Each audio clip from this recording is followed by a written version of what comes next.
Welcome to LOA Today. I'm Walt Thiessen. With me today is abundance teacher and money coach, Jody Lynn Craven. This is your daily dose of happy. We are so happy you decided to join us today. Jody Lynn, I just wanted to tell you something that you already know, but I wanted to reiterate it for you and for our audience, which is I don't plan our guests. I mean, you know that because you came on originally as a guest. You came through Podmatch like our guest Jason did today. I don't pre-screen, right? I don't have like pre-screen questionnaires or anything like that. I don't decide in advance, okay, we're going to take this one and not that one. I swear to God, I did not bring somebody on again who's a dating and sex coach and all that kind of stuff, a relationship coach. I didn't do that deliberately. It happened. This is another example of the law of attraction, bringing the right person in at the right time. Because Jason, I'm divorced 1 year after a 23-year marriage. And all of a sudden in the last 3 or 4 months, all of these relationship coaches and so forth have been coming onto the show. I mean, it's uncanny. So you're the next one in line. That's awesome. But yeah, it's funny like how that works. It's you get one, you get a bunch. Oh yeah. And if you don't like that bus, just wait. The next bus is coming along. It'll be there any minute. Mm-hmm. So anyway, Jason Courtemanche, you are in a field that you didn't expect to be in. That was the biggest takeaway. Not. That was the biggest takeaway I had from your bio. It's like you never planned to do this. Like, tell us the story. How did that happen? Sure. It really started out of my own wanting to grow, of like making similar mistakes in relationships. Like, as you mentioned, I'm an identical twin, and that growing up that way, I had all this time to build intimacy with my twin brother, and then in my 20s, when I started dating a lot, I got into a relationship, and she was so jealous, and I was like, oh, I don't know how do you build intimacy? I took it for granted. Like, maintaining intimacy is very different than building intimacy, and you're like. And that was the first aha moment. And then, that relationship didn't work out. And, but that question really kind of stuck with me. And then it's like, great, well, I'm 50% in that relationship. I'll be 50% in the next relationship. And it's like, oh, if I don't figure out how to build intimacy or how to be more vulnerable or be more open, authentic, and take responsibility of what I'm bringing to the table, my next relationship is just going to be like the last one. And so I was really frustrated of like holding myself back and sabotaging relationships.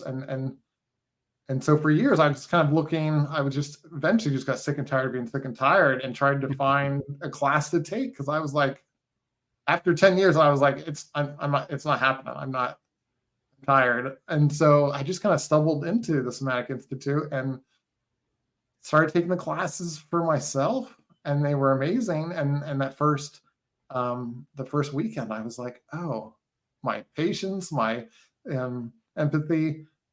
I was like, this is easy. I enjoy connecting one-on-one. And then that's when the light bulb went off. I was like, well, maybe I could do this as a career.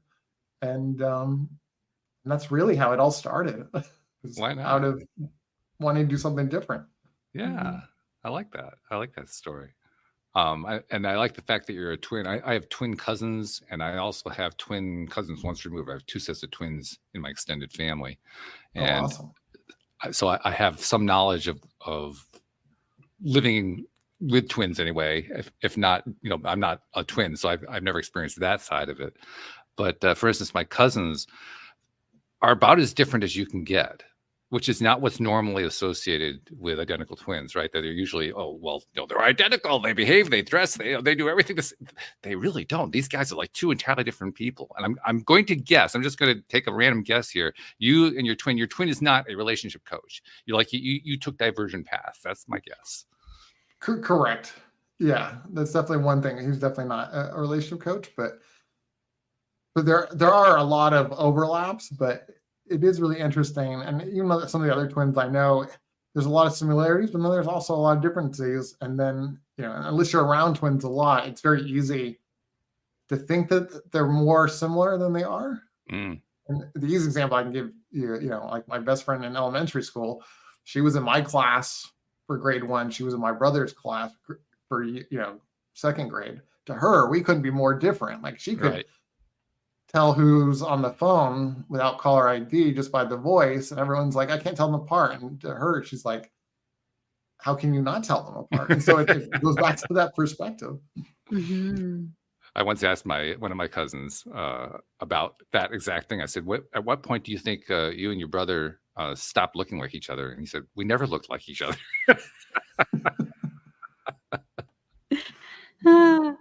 So it's like when I meet twins, you know, like the hard part is not knowing that they're different. It's like, for me, it's like making sure the right name comes out, because the brain can sometimes get, like, even if you know it, like sometimes it's also easy to get confused, even though you know the difference.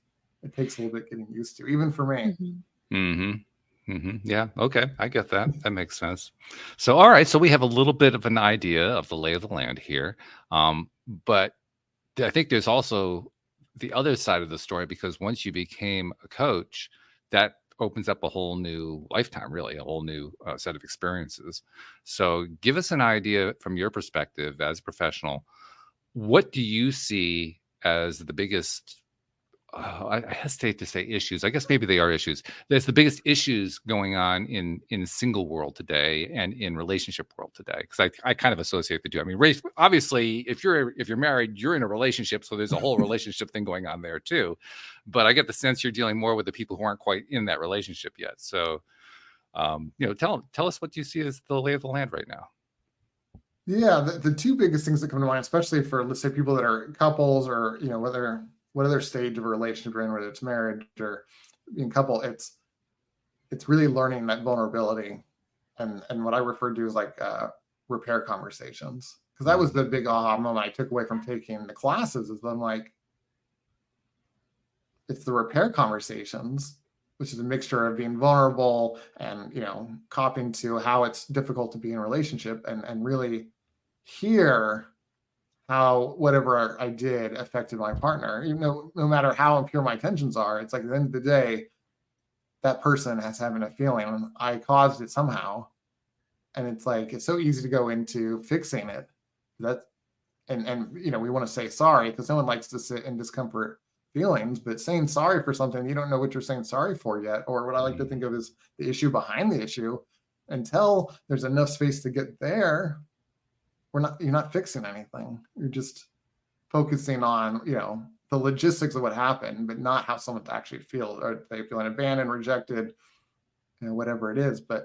And so I think that that's like a key component to any relationship, is getting to that point of how do we communicate in a way that each partner can understand and hear each other, but also do it in a way that builds the connection in the relationship and doesn't keep putting strain on the relationship, because that changes everything. Yeah, that communication element, I consider it to be the most important thing in a relationship. I think it's the one thing that probably gets less attention than it should. Oh, absolutely. I'm trying to be generous here, but I think that's really a big deal. It doesn't get as much attention as it should, and I'm not even sure that it's valued as much as it should be. You think so, Jody Lynn? I agree. Yeah, I think that what I've witnessed is that men and women communicate differently, and what you think you said and what they actually heard, especially like, well, it's on both sides, but I find like when my husband says something and what I heard, when I've like reverberated that back to him in the way that I heard it, it wasn't even in the same realm of existence. But a lot of times, like, people will just go in the relationship, they'll just go in their, you know, on their path. Well, I said that, and, you know, it was meant this, and I heard this, and it meant that. And then they continue on that path as it's an absolute truth, whatever they got from that communication. And then it's not until, you know, days, weeks, months, maybe even years later that comes back up, and they're like, oh, you didn't get me and I didn't get you. Like, it's just, we just assume that people understand what we're saying when we say it, but often it's like you're speaking in Chinese and I'm speaking English and we don't understand. Oh, absolutely. That's an amazing point. Because, and it could be years till you figure out that there's a discrepancy there, because I think of those as like micro assumptions. It's like you assume you're on the same page, you assume you're clear, but yeah, you're right. Like taking a few seconds to, perception check, like, this is what I heard you said. Like that small difference can make a humongous difference in the way It's that like, you communicate. yeah, it's make or break in relationships. Like I was actually going through this last year, personal story. So we lost a baby, and the way that I deal with grief and the way my husband deals with grief is completely different. And, I see that, but I didn't like consciously recognize that. So for him, no fault to him, just the way that he deals with things is he doesn't want to talk about it. And he doesn't want to bring other people into the situation. And he doesn't want to, he doesn't want people to feel sorry for him, or he just wants to be alone. He doesn't want to talk about it. He just leave me the F alone is his stance on things. And I am the opposite. Like if my close people know, like all of my close people know something's going on with me, I'm very open about it, so I told a bunch of people and he didn't tell anybody. And the way that he was going about it, I had immediately assumed he doesn't care. It didn't matter to him that we lost a baby. It doesn't matter to him that I'm heartbroken over it. It doesn't matter. And then what we're looking for, we find. So then I kept finding examples of how he doesn't care. And that was going further and further down the road. And I felt myself getting resentful. And all of this was happening very quickly within a matter of a couple of months. But I remember taking a step back, and I was waking up angry at him. And there was one morning I woke up and I was like, why am I angry? Like, he's not even here. I don't understand. Like, he hasn't, irritated me. He hasn't pissed me off. Like, he hasn't said anything except for good morning, beautiful over text message, because that's what he texts me every morning, which is lovely.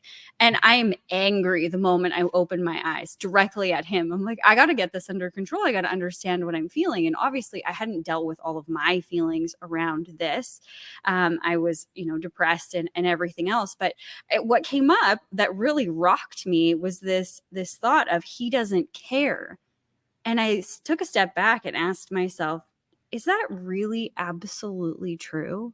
Like everything that I know about him, does he not care? No, he deals with things differently. Okay, if he knew that I perceived the way that he was handling this as you don't give a shit about me, about the baby, about anything, like all of that stuff, would he continue to act that way? Absolutely not. He's an amazing husband. He loves me. He would never do anything to hurt me. And it was like that realization in that instant that I knew if I hadn't figured this out, if I hadn't taken that step back, if I hadn't checked my own perception, that I could see our marriage completely unraveling within months or years or whatever. But eventually, like this resentment taking over, all over a miscommunication or a missed perception. It's crazy how we get stuck. Oh, Yeah. absolutely. And it's great that you had that awareness and that you were able to connect the dots, because you're absolutely right. That could have unwind even farther. Mm-hmm. And it's such a great, what your story illustrated is this a belief or assumption that goes unnoticed a lot, which is like, if you loved me, you could read my mind or give me what I need, or Totally. Yeah, if you just loved me enough. No. No. But it's that thing of like, oh, he must know what I'm feeling, like that small assumption, and that assumption, shows up in a lot of different ways, but that's the core of it. Like, if you loved me, you would give me what I need, or But we don't even tell each other what we need. The crazy thing about that story is like, after I had figured that out, it was a matter of a couple of days where I was like, wow, okay. And then I opened up to him about it and like told him that.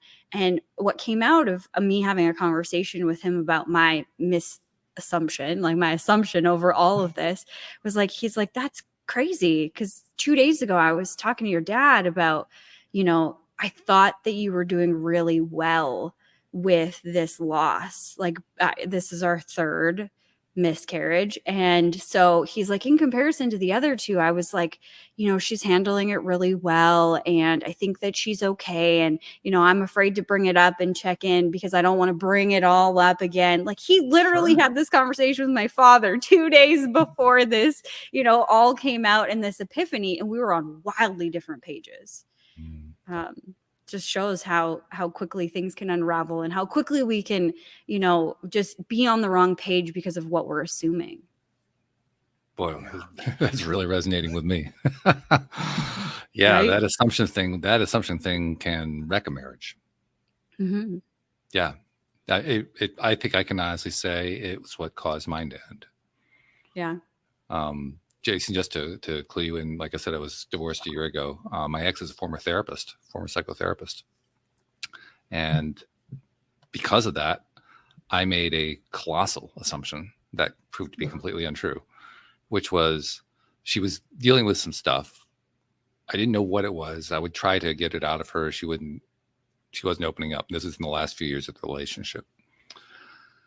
And I said to myself, well, she's a therapist. She understands how important communication is. She'll tell me when she's ready. Ooh. She never told me. Wow. She never told me. Yeah. And that was, well, first of all, it was a huge shock for me when she left, because I would have bet every dollar in the bank that she was going to tell me whatever it was when she was ready to tell me. I would have just bet every dollar I owned. Sure. And I would have lost. I would have lost all of it. So it was a big shock. But even more than that assumption, because I made that assumption, I don't know what I would have done differently, but I suspect I would have done something to kind of press the issue, if nothing else, to try to find out what the heck was going on. Yeah. And to this day, I don't even know what the answer is. I mean, I have some clues that I've been trying to piece stuff together, but I like a good friend of mine who's also a co-host, Joel Elston, as he pointed out to me the day that it happened, because I got him on the phone and he was helping me get through it. He said, there are going to be some questions that you're going to want answered, and they're not going to get answered ever. Yeah.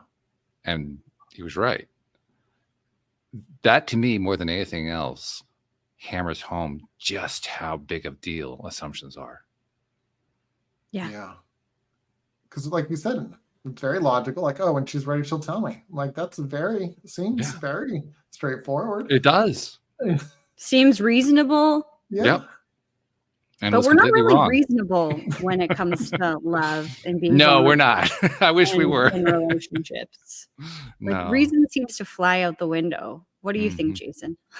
Oh, absolutely. I think a lot about like this idea of like, it takes two people to constantly choose back through words, through action every day. And what they do, the other person does or doesn't do, is out of our control. We have no control over any of that. And that's what makes relationships tricky, is we might want them to do something or show up in a certain way, and sure, we can ask for our needs. But at the end of the day, it takes two people choosing back and having that shared direction or future. And it takes work. It's not like you get to a certain point and you're like, oh, we're done. I read something the other day of like, it's like, oh, I got married, so I'd have to date my wife. It's like, no, you get married so you continue dating your wife, or someone else will date her. That's right. Yeah. And so it's like this constant evolution, and it's like, I'm not the same person I was 10 years ago. I know in 10 years I won't be the same person I am now.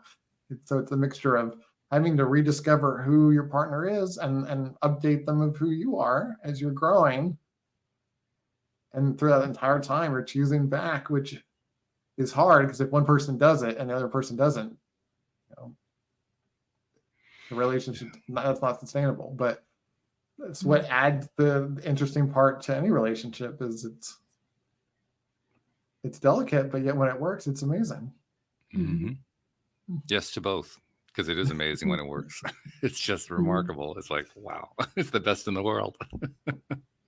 Yeah, I see it as like our partners, our close people, they're teachers, because they have access to buttons that the average friends don't have access to, strangers don't have access to. Like, they get to see and interact with each other in ways that no one else does, which is great, because there can be great tremendous amount of learning and growth there.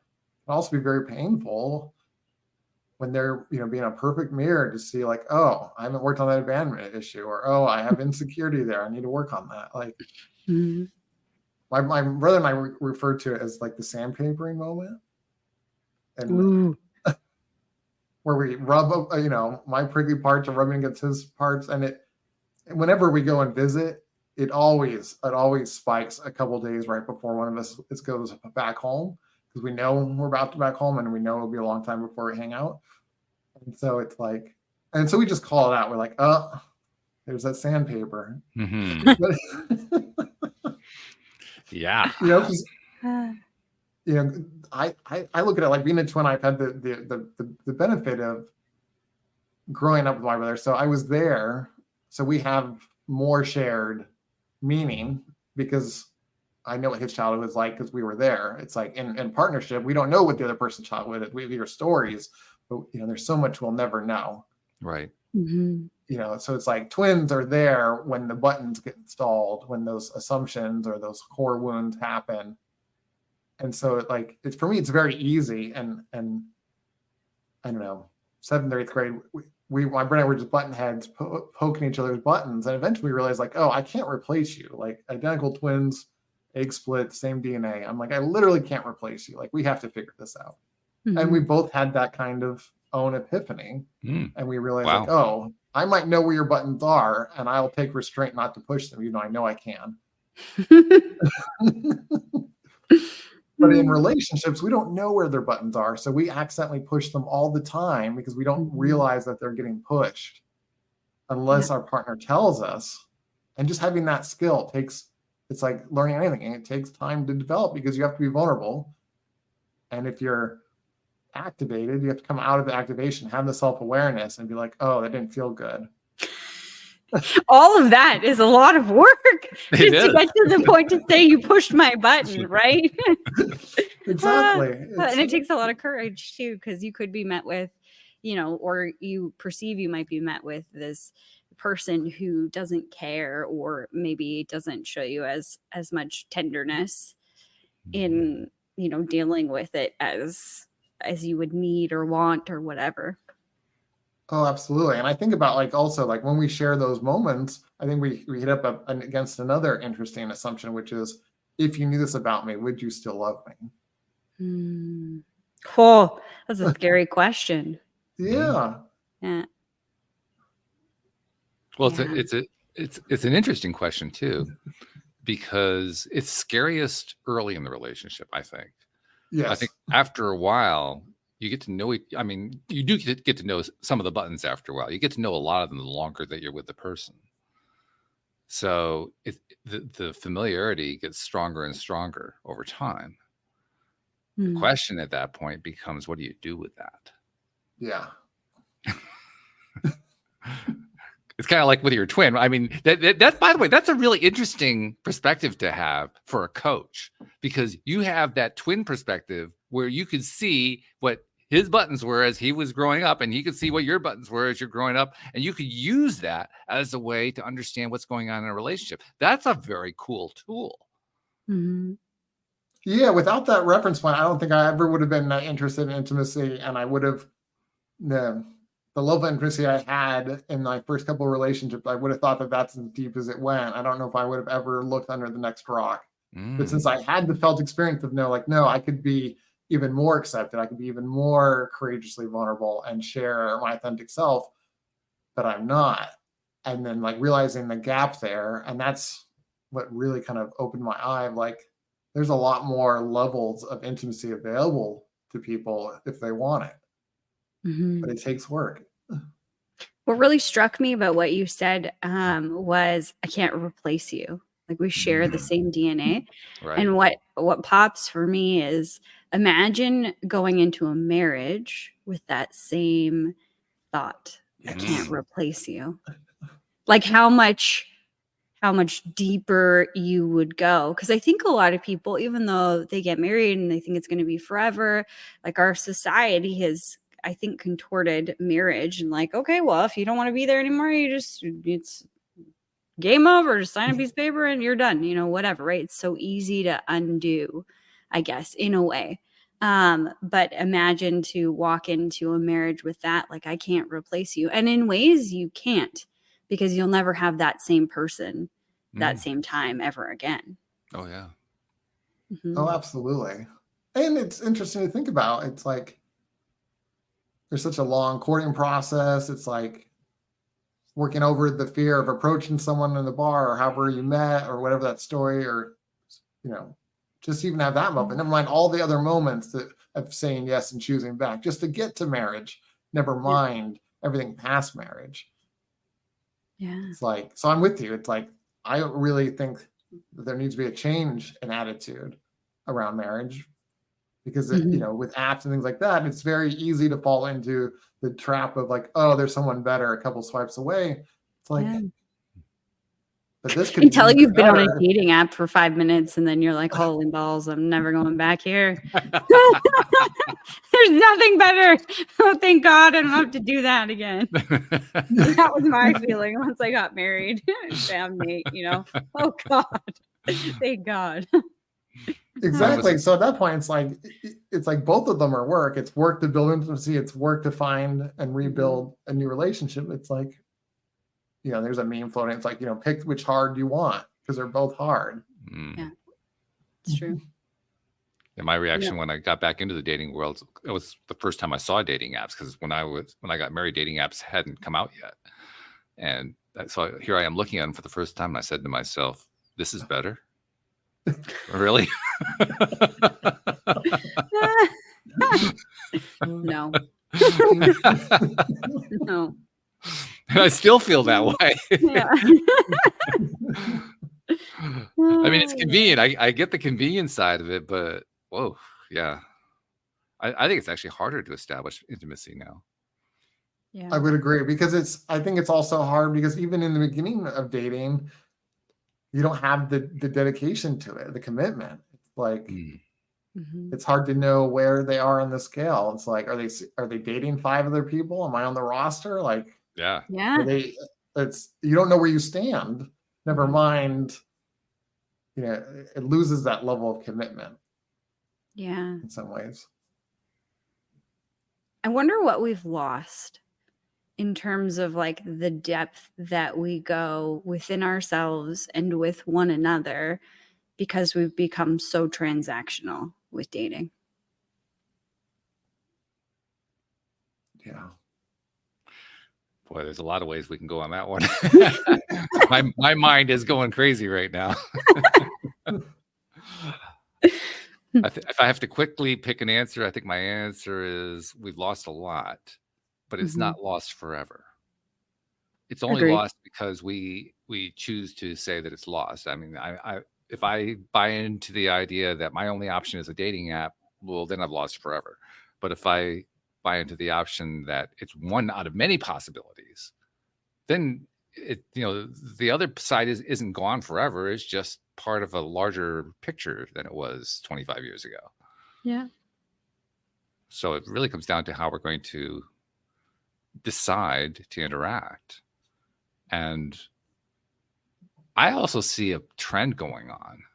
We see this we see it a lot, Jody Lynn, in the various conversations we have here with guests here on the show, coming from a wide range of areas of life and topics and careers and so forth. But we see it in terms of our conversations about how the world is becoming more enlightened, or how there are transitions going on in society, how institutions are crumbling. There's a whole bunch of things like that are going on that are evolutionary in their drift. And I think all of them are pointing more and more toward,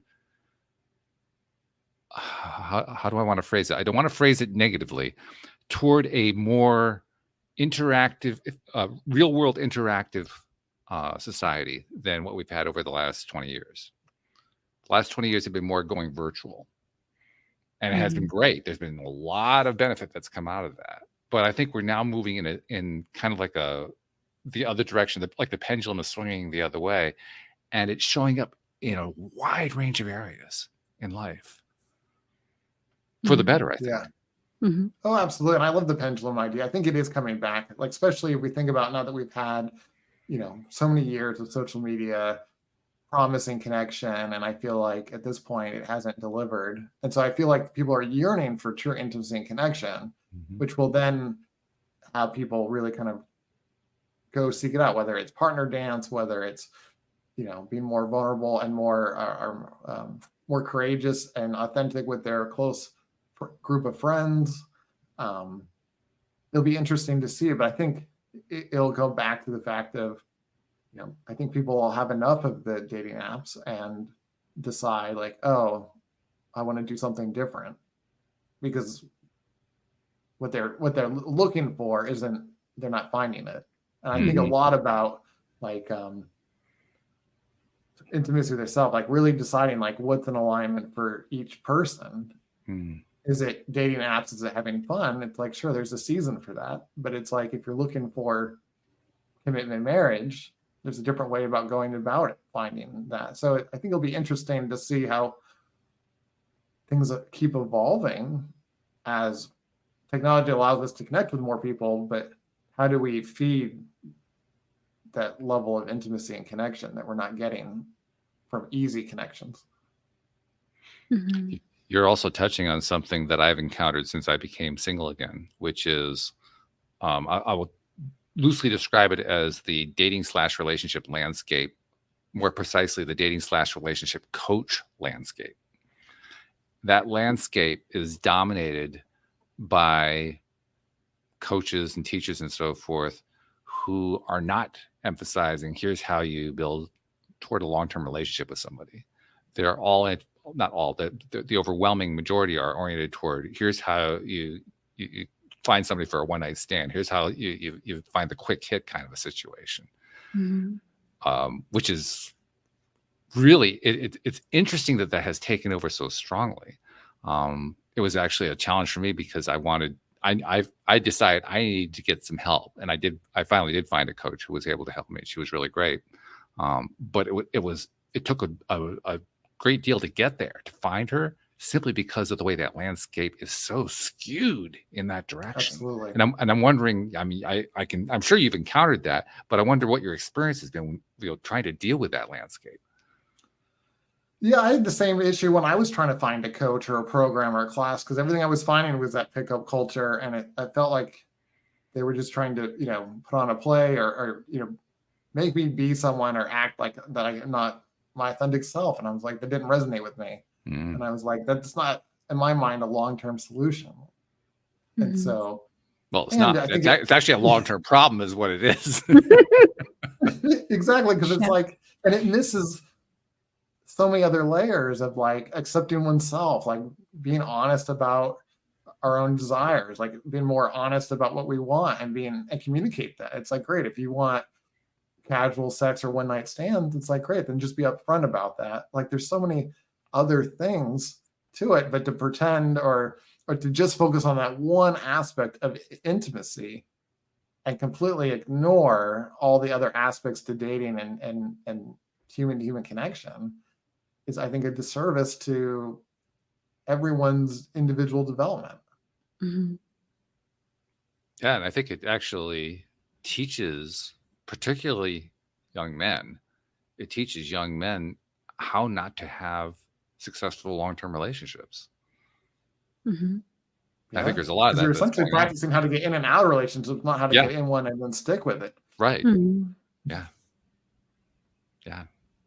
And which goes back to what we're talking, like having the skills to get past the assumptions, to have the repair conversations. Yep. It always comes back to that, doesn't it? It does, like you were married for a long time. I'm sure if you just think back, like you probably had hundreds of those kinds of road bumps along the way of having to work through assumptions. It's like, it's not, you just don't do it once and you're done. Like, no. If people talk about it's like every iteration done successfully brings you to another level of awareness and connection with your partner. And you learn a little bit more about yourself and your partner along the way. Yeah, people often talk about how marriage is all about compromise, and I always used to disagree with that vehemently. It has nothing to do with compromise. It has to do with getting to know your partner and your partner getting to know you. That's not compromise. That's just building relationship. Yeah. I can honestly point to probably maybe twice in my marriage with her where we had to compromise on something. The rest of the time, it just kind of fell into place once we got the relationship part figured out. And by the way, when you get the relationship part figured out, like you point out, it's an ongoing process, but you do get benefit of it for periods of time. And when you do that, I guess you could call it work. It is work in a sense. When you do that work to build like that, and you get to those points in time where things go well, that's when you know how worthwhile it is. I mean, that's when it's like, wow, this is really great.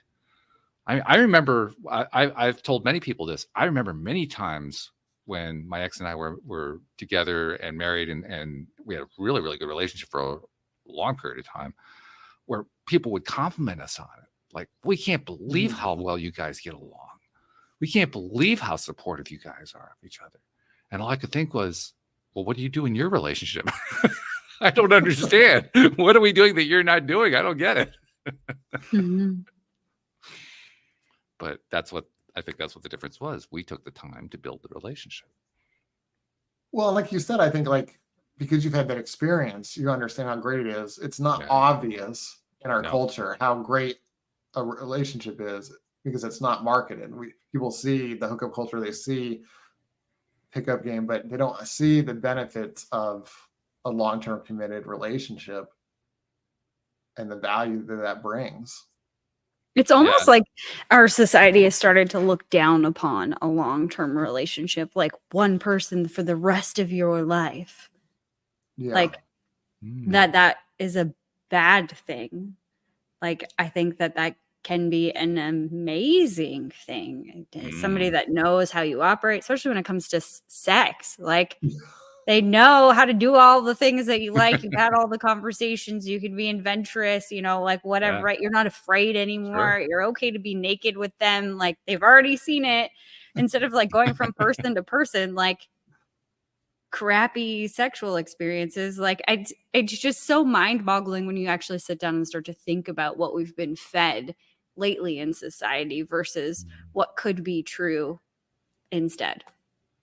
Yeah, absolutely. Because you're right, like having those authentic conversations and mapping out the landscape and figuring out what you want and learning how to communicate it and learning to set boundaries. Like, oh, I'm not in the mood right now, because it's like that happens. But yet, when you do eventually have sex, it can be amazing. And like learning, there's a thing like core desires, feeling out, what's the feeling you want to have during sex? It's like the average person's not going to have that question with someone that they only have sex with 1 or 2 times, because I guess you could, but it's one of those things you don't think about. But in long-term relationships, it's inevitable it'll come up, because that's how you have better sex.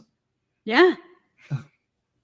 And so like there's all these tools and things that get layered in that make all the difference. I think one of the things you said that came to mind, it's like, what was it? And back to me. And yeah, long-term relationships is that comfortability, but that comfortability completely just changes and opens up even more opportunities for pleasure and for really understanding a partner. It's like I read a book, I think it was called Polysecure, and the first half of the book talks a lot about attachment theory and things like that. But one of the themes that really struck out with me is that monogamous relationship structure hides relationship problems. And that really struck an interesting thing with me. I was like, but it made a lot of sense. It's why a lot of relationships, when they try to open the relationship, it crumbles, because you find when you remove the structure of monogamy, there's other issues that don't necessarily have to be addressed, like commitment, because commitment's built into the structure of the relationship, and some insecurities are hidden in that structure, which really kind of struck me as really profound. Yeah. That we don't talk about. Yeah, that makes sense. Yeah, the concept never occurred to me, but when I read that concept really hit me. I'm like, oh, That explains a lot. It does, doesn't it? Mhm. Yeah.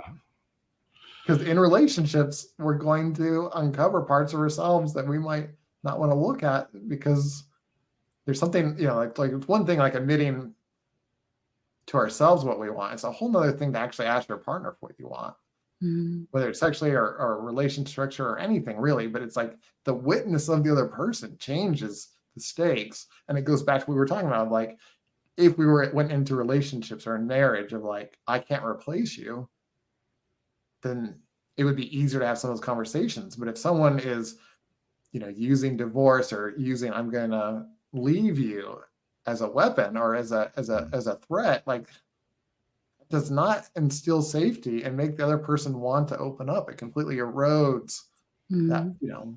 part of the relationship. And I think Mhm. back as being a twin, like I can't replace you. It created a structure to explore intimacy that I never experienced and didn't realize and took for granted until I realized like, oh, it is way harder to build intimacy in a relationship because they can leave you and you don't know if they're going to call it quits. Yeah. Mhm.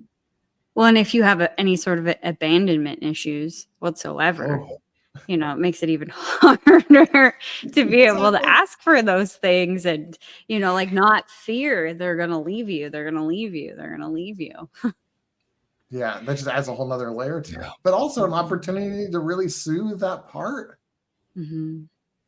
Absolutely. And heal that wound in all areas, not just Yes. in your intimate relationships, but like all the other areas that wound touches. Because I think a lot of times, well, for me anyway, I can speak for myself, that wound of abandonment didn't come from a boyfriend, didn't come from that kind of relationship. It came from, being a kid and losing people in my life that were really important to me and feeling abandoned. So it was family. And then obviously it became really apparent in committed relationships where I would just want to bolt before they could bolt. I'll run Yeah. first. Interesting strategy. Yeah. Worked every time. It's awesome though that you have the awareness of this strategy because some people are those parts of ourselves are still on autopilot. And until we have awareness of what we do, we don't have a choice to be able to choose something different in the moment, which is Yeah. what makes that kind of work very difficult because that's the Mhm. first step. Yeah. Well, for me, it was all my relationships failed, and I was the common denominator in all of them. So there must be something up with me. That's what I figured. And then I was like, I need a relationship coach. And I had one when I met my now husband. And I was like, so I've got a relationship coach. And he's like, but you're not, like, we just met. And I'm like, That's yeah, awesome. it's so that I don't fuck things up. I want to have a successful relationship. So just so you know, I have one. It's like, And guess what? It worked. I found you. yeah, I'm working really hard on being better in this realm. And I mean, but I did at the very beginning of our relationship, like wanted to bolt like full body expression, like freaking out, and had a lot of people who just the way that my husband and I met was kind of controversial and whatever. There's a whole story there. And so I had people at work because they were involved were like, don't do it. You don't poop where you eat, whatever. So I had these people in my ear like, don't do this, it's gonna be bad. And then I was already feeling like insecure and like, oh my god, and he's gonna leave me and these things are gonna happen and I'm gonna make all these wrong choices. And it was just like snowballing.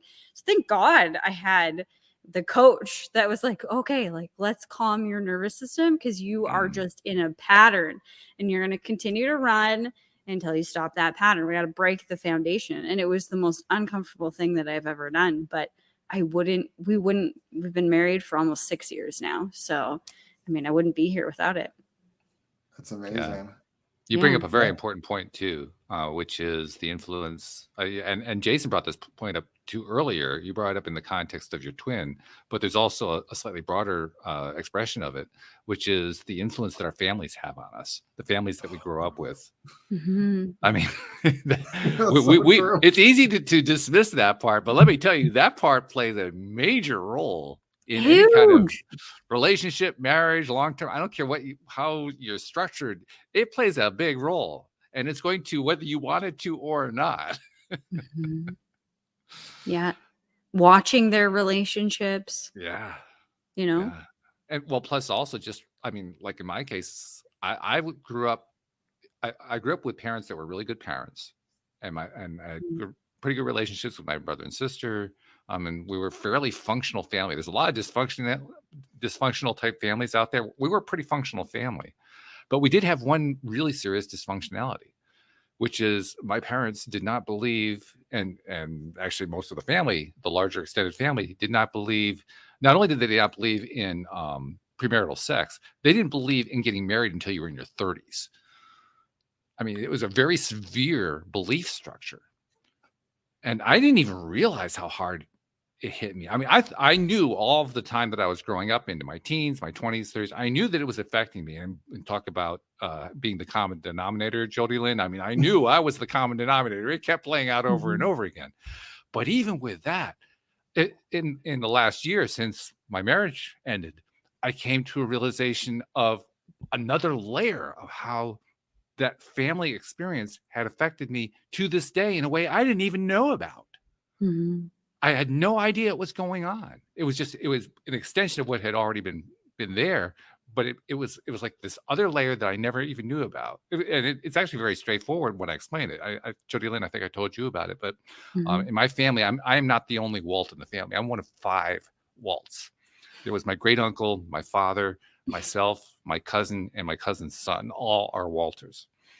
My cousin is 10 years older than I am, and he became sexually active as a teenager, 15, 16, 17, 18, when I was 5, 6, 7, 8.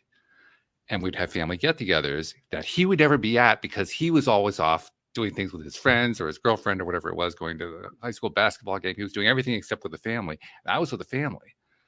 And my parents and his parents, my grandmother, my aunt, and all the adults were talking about how Walter this and Walter that. And guess who was taking all that into his subconscious mind and didn't realize that he was doing so? Oh, that makes so much sense now. Oh, yeah. But I mean, it took me 65 years, 66 years to figure out that was going on.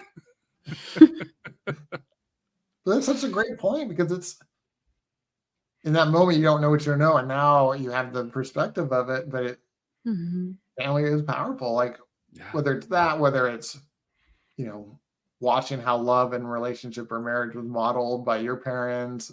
Like there's so many. I think of it a lot of like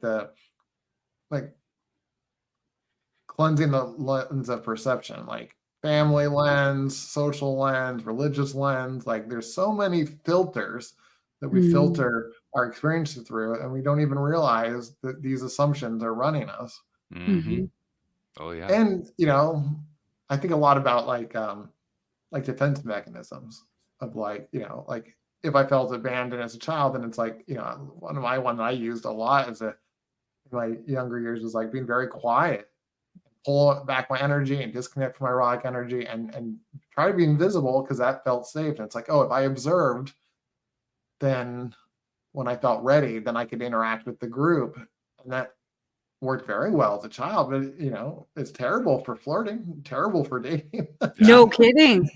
It's like blindsiding these poor women that have no idea that I like them because I just held it all in until it was too long. And but again, it's like learning to realize like, oh, that defense mechanism, worked really well for younger Jason. It is no longer serves a purpose now. It's time to let it go. Yeah. That letting go part, that's the whole thing right there. Yeah. You say that in one sentence and it sounds so simple. But it's so ingrained how you've done it. You've spent years, like building up this craft of Exactly. doing it whatever way that was helpful back then. So first you have to like realize it, which is huge. And then you have to let it go and find something to replace it like that. It's scary to do that. Oh, absolutely. Yeah, exactly. To replace it with something that works today, and or realize like what part of ourselves were like trying to hide or keep safe, and give that part more loving or whatever it's missing. And which that integration process takes a lot of work, as you probably know. It's like it, but it's those steps that helps me really kind of change the behavior, because if I don't do that, then I would just keep doing what I was doing, which was sabotaging relationships so I could be right and win and be like, look, no one wants me. And so I get to be right about not being wanted. Like, it's self-fulfilling prophecy that feels good, that has a negative payoff because I don't get what I really want, which is, that relationship. And so and that's what I find so interesting about these things, is that it's so subtle. And when you finally get the perspective and I got the perspective, I'm like, oh, that makes a lot of sense. And that's really smart. And I can totally see how I'm creating, promoting, allowing this to happen. And the part of me that likes being let down, because the fear of or disappointment of that is easier to handle than getting what I really wanted and then losing it. It's like, it's amazing to see. Yeah, that's smart. Our body, ourselves are smart. Like, we pick the path of least resistance, and at a much greater cost of getting what I really want. And it's interesting how these patterns, that's my example, my pattern, but everyone has their own strategies, and we then strategies is an interesting word for it too. I mean, strategies. I'm not sure that I would call it a strategy, but I certainly had my own. Like, before I met my ex, my ex and I met in our early 40s, so we had a whole series of previous histories that were pretty messed up. Mine particularly, because I had never had a successful relationship that lasted more than 2 weeks before I met my ex, and then we have a 23-year marriage. And the reason why, well, obviously there's more than one reason, but there was one predominant reason why, which was, over time I had learned to believe in my subconscious mind that if I saw a woman for the first time, before I'd had a conversation with her, before I'd made any eye contact with her, before I'd done anything, I became psychologically convinced that she could not be interested in me. I actually could sabotage the relationship before it would happen. Wow. I mean, that's a skill. Yeah. It's a whole nother level. Oh, yeah. I mean, I believe in doing things really good, be really, really strong at it. And boy, I was really good at that. Yeah, and that part of you was awesome at it. But I also didn't know I was doing it. Yeah. I didn't realize it. Again, that took years to figure out that was going on. Yeah. It's amazing. This stuff is really incredible. And that's what I find fascinating, because it's those experiences that eventually give us expand our awareness to realize, like, oh, I'm doing this because I'm 50% in interaction with this person, I'm 50% interaction with this person, like, I'm the common denominator. And then, pull back the onion, and eventually you find it. And it's a challenging process when you don't see it, especially if other people see it and you don't see it, like, when you're in it. Yeah. And my brother, I've been in it before, and my brother's tried, to talk me out of it. And I'm like, no, it's going to be different this time with this person. You're going to see it. But, I think of Earth Alive like, a school. We're here to learn. And these patterns repeat themselves, and we get endless opportunities to learn. It's been my experience. Yeah. Yeah. we have like 5 minutes left in the show, and I'm thinking that could add another hour. Yeah, totally. Just on that one point. Pick that up and run with it. Right. My goodness. Okay. Well, since we only have a few minutes left, let's try to do some wrap up here. First and foremost, we haven't really touched on the fact you're a coach. I mean, you mentioned that in passing, but we should talk about that a little bit. So talk about the coaching practice a bit. Yeah, so I basically really just focus in on like intimacy coaching and relationship coaching. So, and I basically, the way I look at it is I'm trying to find and coach people that are, farther along the path that I've already walked. And so, a mixture of working with individuals that are sick and tired of being sick and tired, that are, sabotaging their relationships and need that guidance to figure out how to get unstuck and move along, or things like,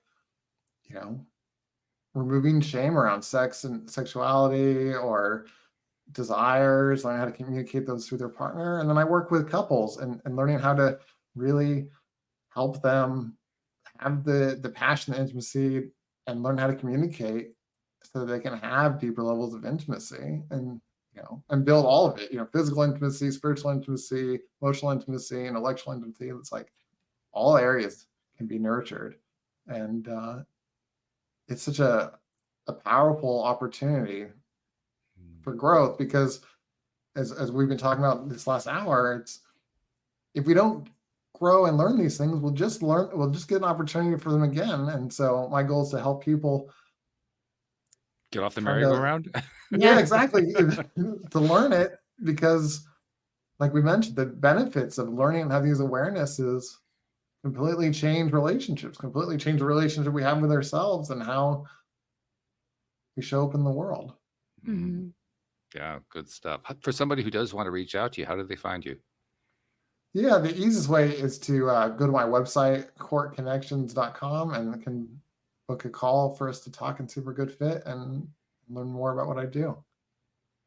And we'll make sure we'll include that link in the show notes, because we like to make things nice and easy for people. So we make it as easy as possible. You won't do it if it's not easy. Yeah, well, hey, that's a basic concept of positive psychology. You want to do something that you're putting off, put it in your living room. You want to put something off that you really want to stop doing, put it in the closet. I mean, that's your proximity makes a difference. Exactly. You have to look at it every day when you walk by it. Yeah, it's going to get done. It will eventually. Right. That's right. Yeah. So good stuff. Two other things to do before we wrap it up for the day. First one is a practice I've taken on for the last couple of years, because you're doing this podcast. I know you do other podcasts too. We mentioned that horrible social media monster. You probably do social media posts. You probably do a lot of things. I'm sure you're doing a lot of things, helping other people, putting stuff out there to the world that you've learned about. And very often, I know this from doing this podcast, we end up helping people we don't even know what we're helping. We're giving out information, we're sharing experiences, sharing ideas, and people are picking up on it and they're applying it in their own lives. And it occurred to me, we don't often get credit for that. So I like to give credit by saying, on behalf of those people you've never met, and you've never seen, and never will meet, never will see, who you've been helping in all these different ways, thank you for what you're doing, because you're making a difference in this world. Mm-hmm. Thank you. You're so right. We don't see the ripples. Yeah, we don't. Yeah. Mm-hmm. And so we tend to pretend that it doesn't actually happen. But it does happen. Yeah. And it happens a lot. It happens very frequently. Oh, definitely. I think back to people have helped me, and sometimes it's the smallest thing that's made the biggest impact in my life, has been my experience. Yeah, I think so. Yep. And then finally, I always go to Jody Lynn to tie it all together, because first of all, she's really good at it. You're going to find out in a moment, Jason, just how good she is. She's really, I'm excited. And I set her up for it every time. And she exceeds my expectation every time. That's what's so amazing about it. But Jody Lynn, what's your big takeaway? The one thing that you're grabbing on that says, okay, this is what summarizes the conversation today for me. The summary is that we're all human and we have this deep desire to be loved, but to be loved in the depth the way that we want to, we have to learn to be vulnerable and see the things that are holding us back. And thank you, Jason, for this beautiful conversation on all the things that could get in our way, but the reasons why we shouldn't let it, so that we can love a little deeper as we go on in life tomorrow. That's it. See, didn't I tell you? That's amazing. I'm gonna have to transcribe that. Yeah, right. Well, actually, we will. So, Jason, thank you so much for joining us, for sharing all your expertise and your stories and background and all that. This has been, and like Jody Lynn said, this has been a fun conversation. So we really appreciate your time here. Yes. Yeah, it's been a pleasure. Thank you. And thank you to our podcast listeners everywhere. We'll see you all next time here on LOA Today. Goodbye, everyone.